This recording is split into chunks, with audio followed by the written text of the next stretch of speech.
Bese ngokukhethekileyo ngicela ukubingelela umama umfundisi ubunene abadumisi nokushaya ibhuku. Siyabonga kakhulu bazalwane. Isikhathi lesi esisenza wonke umuntu reflect abuke back lapho nasuka khona noKristu. Amen. Sothanda nje namhlanje ngoba yonke le ndawo isekutheni kwanikelwa. uNkulunkulu wasithanda kangaka. Sasingafanele bangcwele ngenxa yeziphambeko zethu. Sasimidwa, sasibabalabala, sasimnyama simbozwe ukubi ezenzo zethu. Kodwa umusa wakhe wasihawukela, safumana umusa. Waseyanikela ngendodana yakhe. Ukubi yofa ifele mina nawe. Kwakulula yinto uJesu? Cha. Kwakungekho lula. Kwakumnandi na? Cha. Kwakungekho mnandi kodwa you are worth it. Wakwenza ngoba uNkulunkulu emazulwini wabona ufanelekile. Wanikela ngeyakhe indodana ezelwe iyodwa. So namhlanje sifuna sibuke amandla okunikela. Sonke sidla namhlanje. Ingoba kwanikelwa. So bangcwele ngithe bangibuza, mawuzidla engiyitholele ithi lokho imessage. Kodwa ngase ngiyabuza ukuthi Nkosi I know njengamanje kuyiwa ku-Good Friday. So ibona kuphi umlayezo obufisa ukuthi ibandla lase-7 especially elase-7 ibona kuphi ofisa ukuthi bakwazi namhlanje before siyoso amazwi ayisikhombisa asho uJesu wahlala emoyeni wami ukuthi khuluma ngamandla embezi awukhulume ngendaba yokunikela. Bazalwane ngicela siphuthume lapha encwadini yezenzo chapter 9. Sizoqala ukufunda verse 36 sigcine ku verse 42. Bangcwele ukunikela it should be our lifestyle. Kumele kube yindlela esiphila ngayo ukunikela. Kuneyinhlobo ke ezahlukahlukene ezokunikela. uJesu wanikelelwa ukuthi ngaye sibuyiselwe kwiposition yethu kuNkulunkulu. Wafa ukuze igazi lakhe kube yilona kuphela elinamandla okuhlanza umuntu kubili. Now, kuneyinhlobo ezahlukene zokunikelo ezikhona endlini kaJehova. Amen. Oqala umnikelo, kunomnikelo obizwa ngokuthiwa it's a first fruit. Isithelo sokuqala. Kunomnikelo bangcwele, yazi amen uzocipha namhlanje akusibakhona. Babodwa bazothi kodwa mfundisi Ndlovu kungemane nje unyakazise nje unqamlezo siyakhona. Angithi umoya uphephula ukuthiwa umoya uvunguza uphephethe la uthanda khona. So kumnandi ukulalela ke ngoba mawulalela kuthiwa obedience is better than sacrifice. So angikwazi ukukhuluma kwami namhlanje. Ngizokhuluma le message enginikwe yona. Oqala umnikelo ngithekile bazalwane first fruit ngicela emva kwami ngenza ukuthi ngingakhohlwa. Ngithi first fruit. Owesibili umnikelo okhona endlini kaNkulunkulu yilo mnikelo esithi okweshumi ithayi. Awuthi thayi. Okweshumi. Owesithathu umnikelo kunalo mnikelo bangcwele kuthiwa it's a free will offering. Awuthi free will offering. Bese kuba nalo mnikelo lo wesine bangcwele i-alms giving. Awuthi alms giving. Yilo esizokhuluma ngawo ke namhlanje esizogcina kakhulu kuwo. Bese okugcina umnikelo khona bangcwele yilo mnikelo esibiza ngokuthi it's serving others. Ukuyinikela wena ngoqobo lwakho ekutheni ube usizo kwabanye abantu. Ngizoyichaza ngoba ibalekile le minikelo. Umuntu oqala waqala ukunikela uNkulunkulu. Simbonile enikela ngendodana yakhe. So akungabi-ke nzima thina singabantwana bakhe ukwenza lezi inkonzo zokunikela. Mangabe namhlanje wafelwa esiphambanweni uyakhona ukuthi uJesu wanikelelwa wena. Uzoyithanda le message namhlanje. Izoba yigugu. Yabona bangcwele isikhathi lesokuthi bakhuluma ngendaba yokunikela siyangulaza nje siba namahloni. Umuntu uyaqala ubhekisa phansi uyaphuthaza izophela la ekhaya. Hallelujah. Ngoba thina siyamlalela umoya ongcwele. Amen. Ngicela uzokufundela ngesizulu uActs chapter 9 qala nje ufunda ku36 ugcine ku42. Kwakukhona umfundikazi othile ogama lakhe linguThabitha okungukuthi uDoka ngokuhunyushwa. Yena wayengumsebenzi emihle ngokwabela abampofu izipho. Kwathi ngalezo zinsuku wagula wafa, sebemgezile bambeka ekamelweni eliphezulu. Kepha ilidi laliseduze neJopha.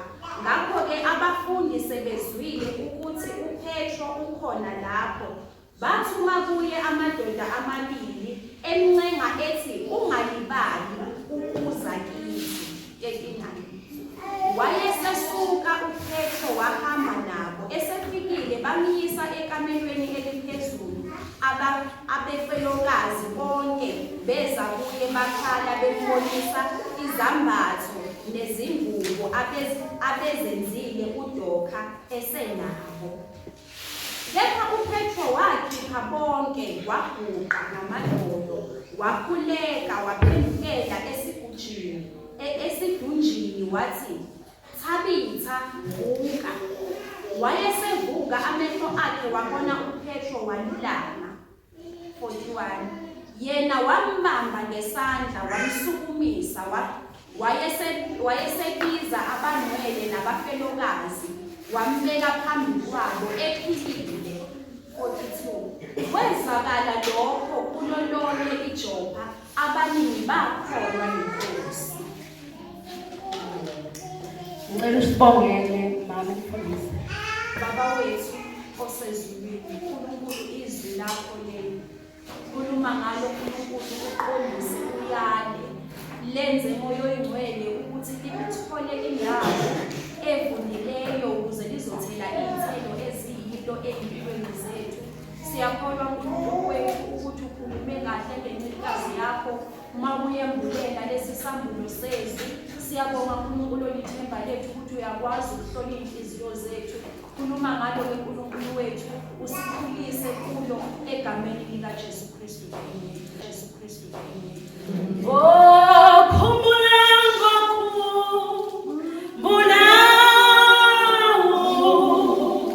siziongosu Jesu.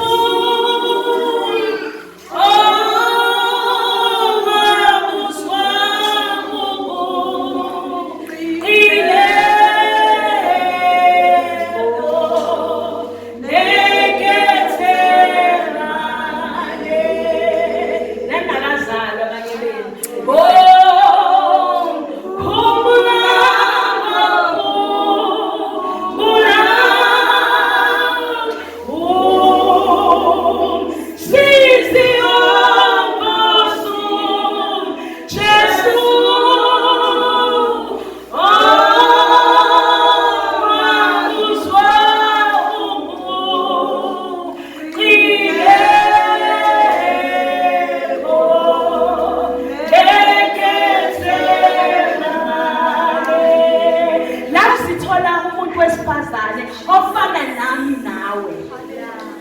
iBhayibheli lithi wenza omunye wemnikelo uNkulunkulu akhuluma ngawo noJesu afundisa ngawo la kwiNew Testament. Umnikelo obizwa ngokuthiwa wababela bonke abampofu.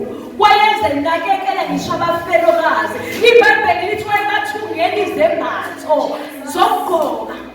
Lafika isuku elifikela abaningi bethu nokuhlaseleka emzimbeni. Wagula waze wahamba emhlabeni ngoba noma wenza kahle siyafika isikhathi sokuthi uhambe.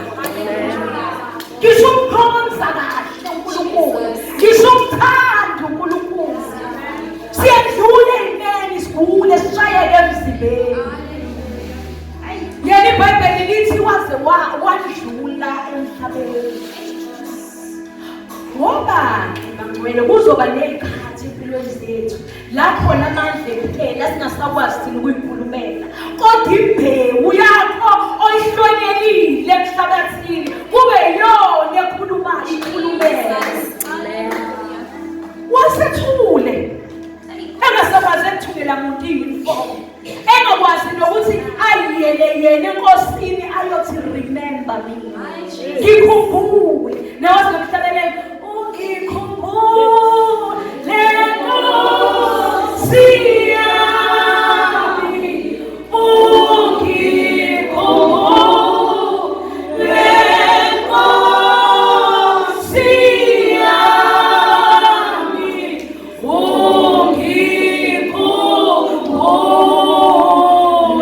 Nkosi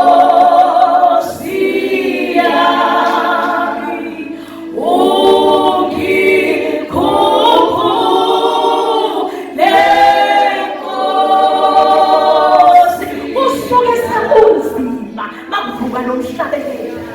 uthi Nkosi yasamthandela kube nezimo kube nzima ngisho ukuthandana uzwe ngathi umkhulu wakho ushaya kwisilimu uyabhounce back uvele uzwe ngaphakathi kububula indumiso ukhale kuNkulunkulu ukhale ngendumiso uthi ngikhumbule Nkosi wayengesenalo-ke yena lethuba lokuthi ayikhalele kodwa-ke buka-ke imbewu yakhe i-sacrifice ayenza iyona-ke sibubula bakhala abantu besifazane bakhala abafelokazi bakhala bonke labayebondle saphila bathi Nkosi akwazi ukuthi ngahamba lo akwazi ukuthi kungafa lo Nkosi bezwa bathi indoda kaNkulunkulu is in a nearby town bagijima khona yini oyoyikhathaza ngawe mayezi ukuthi ulele ingaba khona yini othi mayezi ukuthi uhlasele kokuhlala gijima shiye bonke noma thatha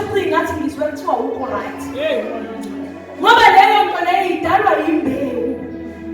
imbewu phele kwenza umuntu asuye kwakhe agijima yokubheka mayezi ukuthi awukho right imbewu yenza umuntu akunxusele enkosini akukhulekele ungamboni amandla embewu avusa abantu abelele ebusuku ube mningi emcabangweni wabo bayihluphe ngawe bavuke baguqe baye edolweni ngenxa yakho imbewu kuphela abantwana basekhaya ihlomisana ikhohlithwana ihlomisana ihlomile ngoba masifila sabhekana ukuthi I've got you covered and you have your back I have your back you can trust me the minute the very same person osho njalo ephenduke ebhekane ukhohliwe uwe nokuthi utheni bangakhi bephula ithembisa abazenza kumina bangakhi nabona ukuthi umuntu unjani phela kwembewu engabuni siyambona uNkulunkulu ehlisa imbewu engasobe yabuna laphalala igazi laKristu lisasenamandla namanje lokho ayithumela ukuthi likwenze emhlabeni lisakwenza namanje igazi likaKristu yilo lodwa likwazi ukubuyisela umuntu kuNkulunkulu yilo lodwa likwazi ukusigeza livale iphambeko zethu nokuthi yilo lodwa hayi lembuzi noma ngaze nimonganize lento hayi ivile lezimvu ngoba lezimvu bazalwane senikhuluma nazo alikho elinye yilo lodwa uyedwa wanikelelwa thina lo muntu wesifazane bagijima balanda ingondo kaNkulunkulu uphithe ufika kunesipilo kuyakhala baqede bayiphethe nalezinto yeso manje bayiphethe nalezinto ngoba bayakhombisa into kaNkulunkulu bathi uba mathunika ayesikhandela wona esiphila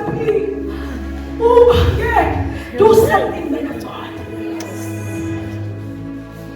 ngoba uzokwenza into enkulu into engavamile engajwayelekile awufuni abantu abangenakho ukholwa abangabazayo asenze kodwa ngaze ngibone lento yenzeka angazi noma izokwenzeka noma ngeke asizameni awudingi abantu abazolokuthi sizobona khona awudingi abantu abazothi sizoza cha siyenza kuKristu siyenza kuNkulunkulu aqede emzokwakhe uyabakhipha bonke abakhalayo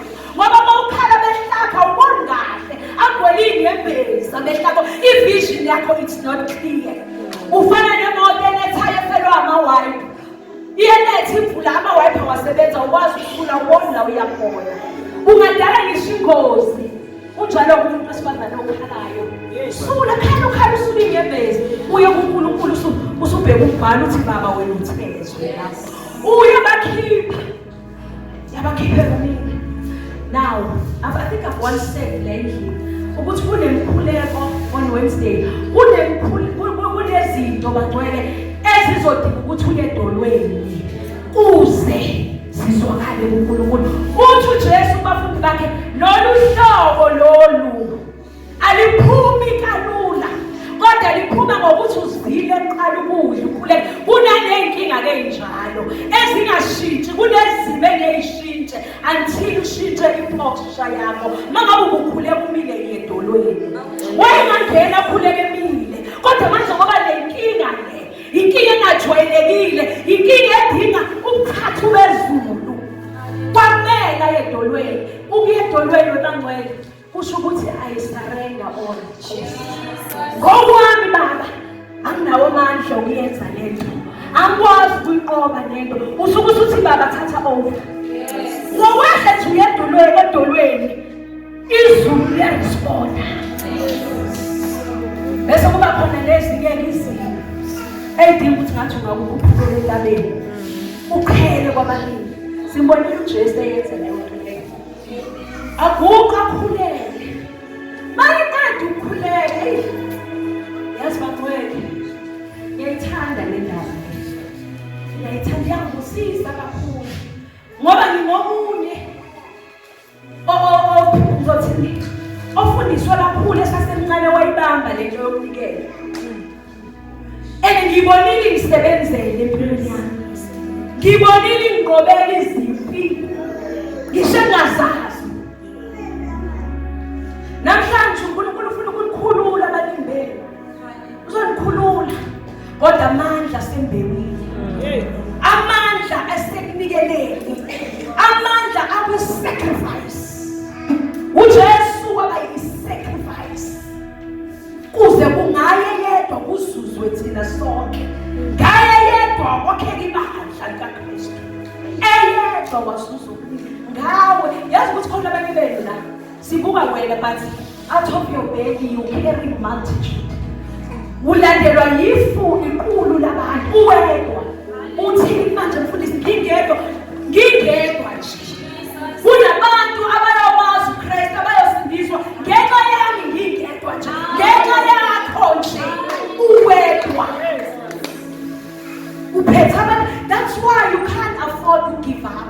Jesus. Ngoba give up kwakho uyiwani. Labantu abangababukayo abathi ngiyafuna ukufana noma ngathuthu noma linetha noma kushisa noma kukhithika noma kunomoya ngiyibona sephethe isibhabhela lakhe senkonzweni bayabuka bayoze ngelinye ilanga nabo bangene kuloya mnyango ngobani babukela kuwe uphethe abangaki yazi mawuhlala ekhaya ungeze enkonzweni isidingo singekho uhlele nabangaki uJesu wafa kwabanye wafa kwabanye bangcwele iBhayibheli lithi senqo sethembele sasihlukana phakathi. Why kwakwenzeka kusho ukuthini lokho? Kusho ukuthi nobani awusadingi manje ukuya kumfundisi usuyakwazi ukuyiyela wena qo esihlalweni sakho sobukhosi.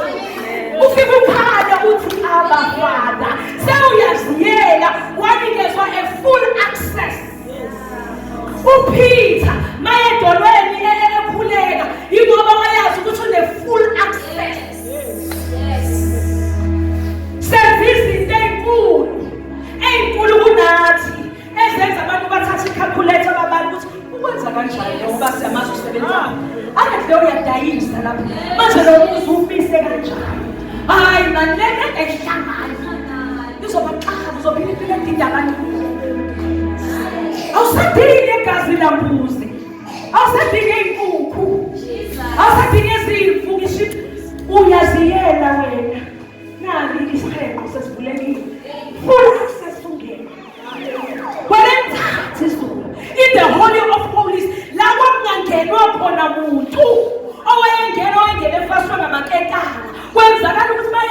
engafanelekile mayisethule bamdonse ngamaketanga bamkhiphele ngaphansi. NgoJesu wanikezwe i-full access. Wathi wangena uyakhwalifaya. Wanikelelwa wathi wangena uyena ngokuthanda. Bangapha bethu abahlezi bendeni. Ngoba phela manje usunikiwe access kodwa ngeke akuphoqe ukuthi ambongele. Usuyayiyela. Mhlawumbe akaxakeki ngokwanele ingakho nje ningayi. Mhlawumbe nixakekile anazi khona yini abaxakeki babanqwela ngathi mhlawumbe ngafelwa lafelwa yini. Wafelwa. Ngoba mawazi ukuthi wafelwa. Sithi noma sikunetha udodobela ngakhona. Ngoba uyazi ukuthi une-full access. Lowo wasiwazi lokhuluma ngaye. Naye wayezenzela nje. Engazi ukuthi ngelinye ilanga umnikelo wakhe uyoba namandla kangaka akasisizulu lamazulu. Ungakazise i-community, ikhaya i-community. Bathini omakhelwane bakho ngawo? Mhlawumbe bamfuna bambone lo Jesu wakho. Bayabuza ukuthi ukholwa bakuthi ukholwa kunje. Hayi msasekude nokholwa. Senze njani bazalwane? Bathi ngithi khuluma ngami. Basho njani? Basathule ukufakaza nami, khuluma ngami makhelwane. Bese ayamlanga bakhuluma yabantu abantu masebelele lapha bethule. Bangale siyayibona. Bazama ukuvala ihlazo phela manje ngoba kugcwele abantu. Sebele kuyini bakhuluma manga ngawo thina sikwazi kahle nje. Uhubhulwa benjani? Uhubhulwa. Ishoni nje ukuthi uyathetha nje umfundisi uNdlovu. Bazalwane ulele nje wayethetha makumele athethe. Usho ukuthi singathi nje ugogo wayethulela ngakithi. Wayengena nje hlele phansi intokazi laphansi. Isukume nge-chorus nje ediphuma ihambe. Amanga. No! Ishikashika uthe ngene kunyawo siyazwakala izigi zakhe bayengena ukuthi usekhona uyakhuthaza ucingo ziyazingana. Ayikhona lento ngifuna ukukalithatha. Senyakaza sonke. Mayengena kuyoba iphutha elikhuluke ukuthi siqamba amanga ngaye. Amen. Nkosi mayikhumbule kumele kube ne-celebration. Sibonge impilo yakhe siselebrate ukuthi sabolekwa yona. Eluyidlalile indima yakhe wayidlalile.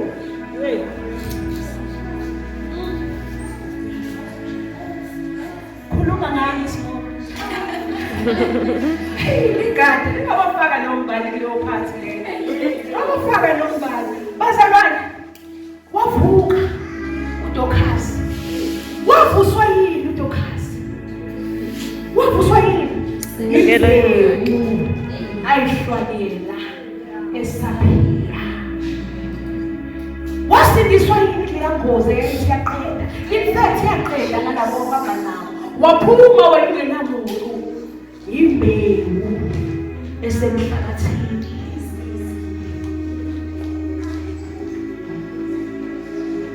Angazi isimo sakho.